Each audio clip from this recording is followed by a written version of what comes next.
Oi, pessoal do oitavo ano, então dando continuidade lá ao nosso conteúdo sobre modernismo brasileiro, tá? Nós vamos continuar o trabalho sobre o estudo das obras de Tarsila do Amaral.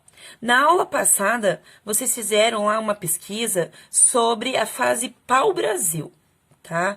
Lá também a prof explicou o que aconteceu nesse movimento. Relembrando, Tarsila do Amaral trouxe lá de seus conhecimentos que ela teve na Europa, técnicas modernistas, e ela passou a retratar o cotidiano brasileiro utilizando essas técnicas diferenciadas, como o uso de formas geométricas e cores tradicionalmente brasileiras, tá? Já na segunda fase, a fase que se chamou Movimento Antropofágico, Tarsila do Amaral, ela viaja novamente para a Europa e ela traz, além de técnicas, conhecimentos modernistas. Então, ela vai começar a fazer trabalhos revolucionários que vão marcar essa década, esse final da década de 20, tá? Então, o que diz o movimento antropofágico?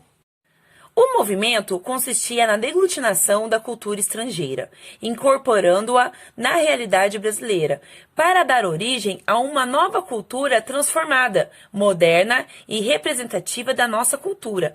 Então, o que Tarsila do Amaral queria ao relatar isso? Ela queria que a arte brasileira tivesse uma própria identidade. Então, nós tínhamos aqui antes trabalhos de artistas que retratavam o cotidiano, tá? Retratavam lá cenas da natureza, as cidades, diferentes culturas, diferentes regiões, só que nessas composições não tinha nada com características de composição brasileiras. Tinham lá os personagens, mas as técnicas utilizadas e as cores utilizadas, elas eram totalmente estrangeiras. Não tinha nenhuma característica que você olhava e falava assim, essa é uma obra brasileira. Não tinha isso.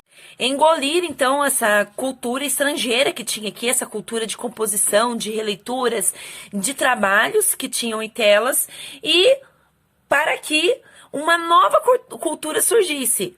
Tá, professora, mas você já disse que ela retratava o cotidiano brasileiro. E os outros artistas também retratavam. Sim, ela retratava. Só que esse retrato da cultura, ela aparecia com características brasileiras, com cores brasileiras, com vegetação brasileira. Tá?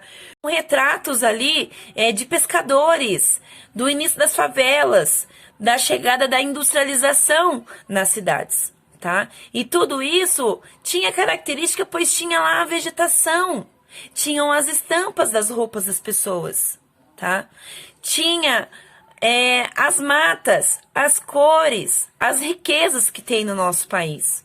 Essa é a diferença de retratação de cotidiano da cultura estrangeira que teve antes da Semana da Arte Moderna para aquela pós-Semana de Arte Moderna, ok? Então, continuando aqui o nosso slide, nós temos lá características do movimento. A proposta do movimento era de assimilar outras culturas, não copiar.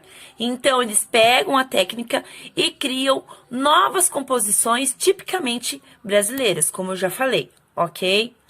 A marca símbolo do movimento antropofágico é o quadro Abapuru, de 1928, de Tarsila do Amaral, a qual foi dado de presente ao marido Oswaldo de Andrade. Então, quem não conhece a obra Abapuru? É uma obra clássica do modernismo brasileiro e marca esse movimento antropofágico de Tarsila do Amaral, tá bom? A segunda fase de seus trabalhos. Então, aqui nós temos a obra Abapuru. Existem inúmeras teorias sobre a obra. Primeiro, quem está sentado? É um homem ou é uma mulher? Apoiada sua cabeça, seria um nariz grande ou seu braço? Outra coisa, ao lado do cacto, nós temos ali esse desenho circular. Seria um sol ou seria um flor de cacto? Tá? São inúmeras questões que são pesquisadas, trabalhadas e apresentadas. Nada conclusivo. Mesmo assim, eu vou passar para vocês uma divisão de 4 partes desse desenho para que vocês entendam uma possível teoria do que significa o quadro. O título da tela é o resultado de uma junção dos termos aba, homem, porá, gente e o comer. Então, homem que come gente. Temos então aqui a imagem dividida em 4 partes. Vamos analisar a primeira parte, o cacto. O cacto. O cacto é um elemento característico da flora nordestina e, portanto, uma imagem empregada simbologicamente para retratar a brasilidade.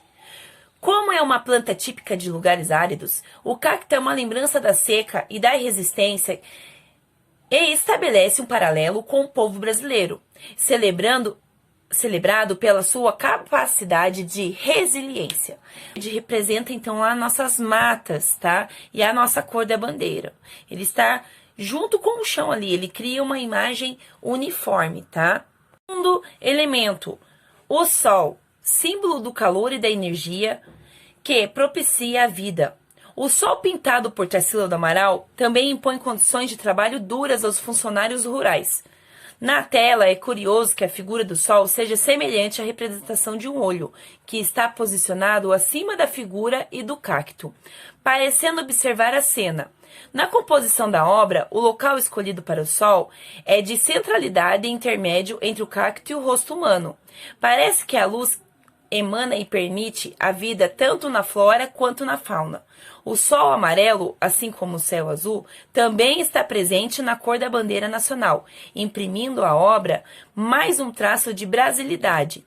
Além de todas as características que eu coloquei aqui nesse quadro para vocês também, existem estudos que falam que o sol ele está bem ali em cima do personagem porque representa o trabalhador cansado depois de um dia exaustivo de trabalho, tá? Item número 3. A cabeça pequena. A cabeça deformada é um dos elementos que mais chama atenção diante do corpo desproporcional imaginado por Tarsila. Não por acaso, a pintura nomeou o sujeito como figura monstruosa. Não se consegue distinguir bem as feições da criatura em questão. Por isso, não sabemos se trata de um homem ou de uma mulher. Sem boca, não é possível interpretar com segurança a expressão do personagem, da personagem, com cabeça de alfinete, exceto pelo fato de estar com a face apoiada no braço.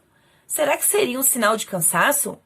Alheio ao que se passa ao redor, o rosto também não apresenta orelhas e se encontra muito próximo do sol.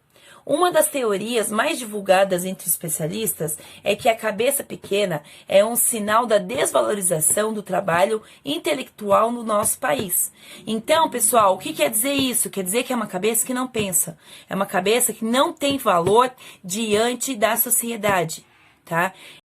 Quarto item, pé e mão grande. O protagonista ou a protagonista escolhida por Tarsila é uma figura extremamente desproporcional, especialmente se formos comparar as dimensões da cabeça e dos membros direitos. Os membros esquerdos estão omitidos, tá? Estão escondidos.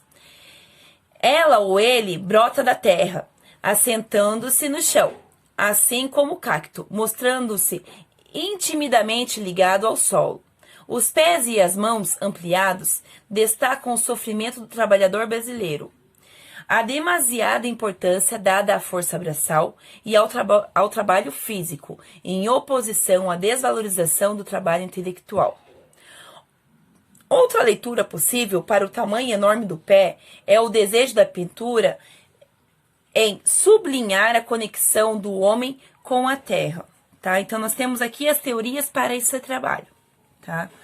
Então, existem inúmeras teorias, mas essas são as que mais estão de acordo com as teorias do trabalho Abapuru de Tarsila do Amaral. Então, pode ser um trabalhador que está cansado depois de um dia exaustivo de trabalho, pode ser uma pessoa que está sentada ali pensando, refletindo, porque seu conhecimento intelectual não serve para a sociedade, tá? Então, vocês vão ter que pensar qual é a ideia de vocês diante desse trabalho. Pensar e refletir, tá? Proposta de trabalho.